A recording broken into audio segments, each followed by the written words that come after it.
안녕하세요. 반갑습니다. 저는 한울타리 회계 담당을 하고 있는 김용순이라고 합니다. 2014년도에 발달장애인 또래 형성으로 7명이 모였었어요.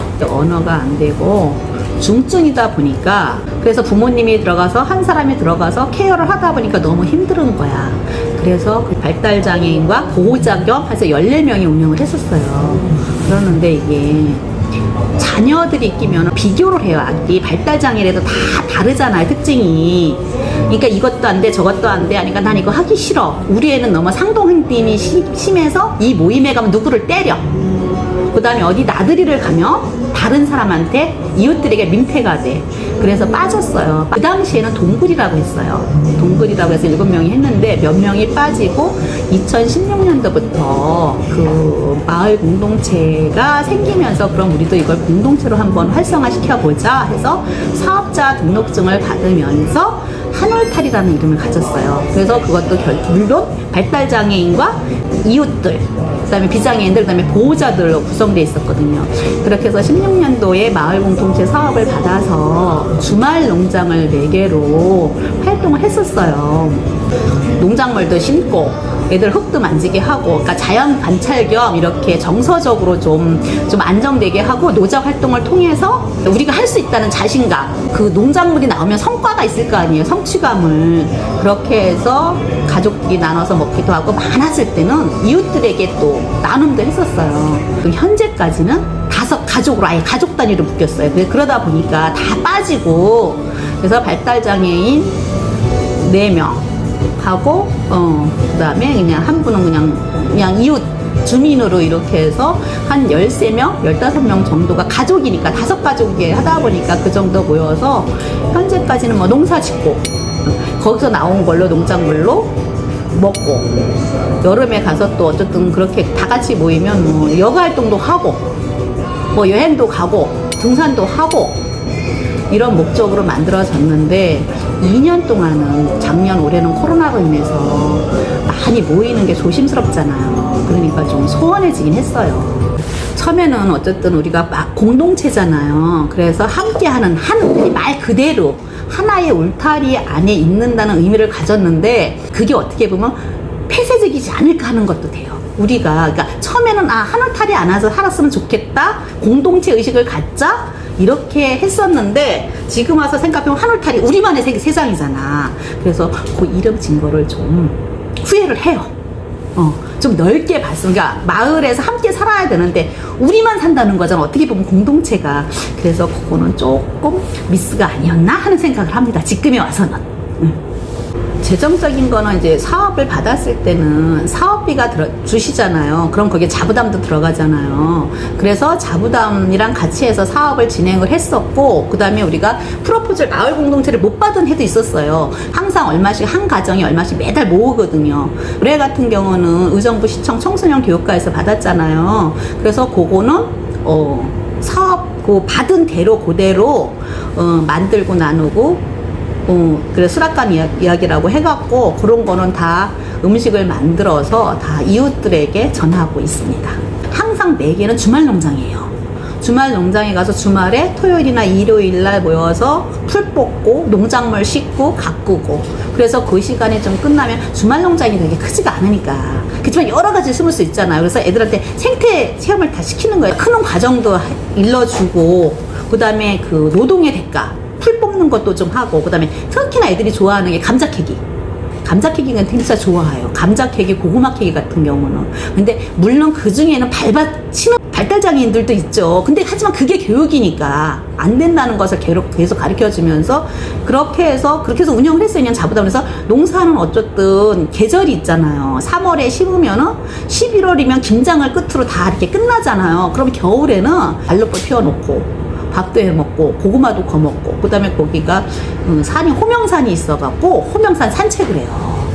그 다음에 우리가 산책이 좀 길이 미끄러울 때는 그 양주 백석천 거기 산책을 해요. 그렇게 겨울 동안 이렇게 계속 운영을 했었어요. 주말 농장을 하더라도 봉사자들이 좀 구해서 같이 이렇게 발달장애인들을 데리고 이런 교육을 하는구나. 그래서 그래서 막 이게 널리 그러니까 인식이 좀 됐으면 좋겠어요. 이게 한울타리에만 머물러 있지 않고 마을로 그렇게 됐으면 좋겠고, 또 이런 동아리들이 있는데 사실 우리가 모르는 동아리들도 많잖아요, 어떻게 보면. 그래서 그런 동아리, 그게 뭐 발달장애인이든 뭐 지체장애인이든 뭐 비장애인이든 간에 좀 해서 이런 사업을 해, 이런 것도 공유를 하면 우리가 더 많은 아이디어를 얻을 수 있잖아요, 공유를 하다 보면. 그렇게 해서 함께라는 것이 같이 갔으면 좋겠어요. 그래서 이게 모이는 게 발달장애인들이 동아리를 만드는 목적이기도 해요. 예를 들어서 내가 내 아들과 어디 놀러를 갔어요. 놀러를 갔는데 비장애인들이 봤을 때는 우리 아들이 상동행동이 혼잣말도 하고 공중공중 뛰기도 하니까 이상한 눈치를 쳐다보거든요. 그러니까 혼자는 힘들어요. 그런데 두 가족이 되고 네 가족이 되고 다섯 가족이 되면은 왜 그런 힘이 생기잖아요. 그래서 더 이런 공동체 생활이 중요한 것 같아요.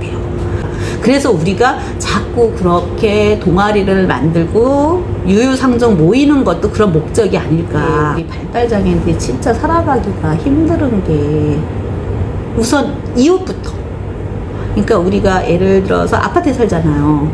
그러면 대부분 발달장애인들이 저층을 선호를 해요. 왜냐하면 이 밤에 뛰거나 소리를 지르거나, 그 다음에 우리 발달장애인들은 이 언어가 정확하지 않으니까 그러니까 남들이 비장애인이 들었을 때는 괴성이라고 할 정도로 그런 소음을 내니까 내 이웃부터 하면은 더 발달장애 사는데 복지가 좋아지지 않을까 하는 생각을 해요. 그러고 우리가 안 되는 거는 시청에도 참 정책 제안을 많이 해요. 현재도 우리가 지금 아까 발달장애인 주간활동 서비스 그거 잠깐 물어보셨었는데, 이것 때문에 예산 더 달라고 계속 투쟁을 해요. 그러는데 지금도 이룸센터 앞에서 계속 지금 단신농성 들어갔거든요. 이렇게 계속 하는데, 그러니까 10년 전보다는 발달장애인이 살기가 훨씬 좋아졌다고 하지만 발달장애인들이 피부로 느끼는 거는 그래도 힘들다는 거죠, 부모님들이. 왜 발달장애인 가족들이 그런 자살을 하고 이러는 게 계속 일어나겠어요. 그러니까 견디다 사회에 아무리 소리를 쳐도, 이웃에게 소리를 쳐도 모르니까, 안 알아주니까. 세상과 어떻게 보면 소통할 수 있는 창구가 없는 부모님들이 있을 수 있거든요. 그러다 보니까 극단적인 생각을 하는 거, 가정 파괴가 계속 일어나는 거죠. 그래서 우리 이웃들부터 발달장애는 이런 행동 특성을 갖고 있어, 이렇게 알아주시면서 그래도 괜찮아, 할 수 있어, 이런 용기를 주셨으면 좋겠다는 생각이 들어요. 하는 게 주간활동 서비스 확대, 시간 확대, 그 다음에 부양의무제 폐지, 그 다음에 주거지원. 어쨌든 지금은 20대 청년들이나 지금 학령기들은 다 부모님들이랑 살고 있잖아요. 근데 30, 40대 되시는 분들은 부모님도 다 나이가 연세가 있으시잖아요. 그러면 부모님 사후에는 누가 책임질 거냐는 거지. 그러니까 마을에 발달장애인들의 주거 지원을 해서 거기에 생활지도사 선생님을 붙여서 같이 살아가게끔 하는 게 앞으로 우리가 가야 할 길이 아닌가. 그러니까 시설에 넣지 않고 마을에서 함께 사는 게, 그게 제일 가장 시급한 거라고 봐요. 바라고 싶은 거는 이 우리 지역사회나 마을이나 어쨌든 국가에서 장애도 똑같은 사람이라는 걸 인식했으면 좋겠어요. 그러니까 이 다름은 인정하지만 인권적으로, 그러니까 무시하는 게 참 많거든요. 한 사람으로 봐주는 그런 관점이 제일 중요하지 않나 싶어요. 들이 경전철이나 버스나 전철에서 발달장애는 보면 딱 행동을 보면 보이실 거예요. 혼잣말을 하거나 공중공중 뛰거나 손뼉을 치거나 창문을 긁는다든지 이런 행동을 하시더라도 이상한 눈으로 봐주지 마시고 그래, 할 수 있어, 괜찮아, 이렇게 한마디로 해주면 우리 발달장애인들이 대중교통을 이용하거나 그럴 때 좀 더 부담을 느끼지 않고, 보호자들도 부담을 느끼지 않고 더 많이 이용할 수 있지 않을까. 그렇게 가는 길이 의정부 시민이 선진국으로 가는 길이 아닐까 생각합니다. 감사합니다.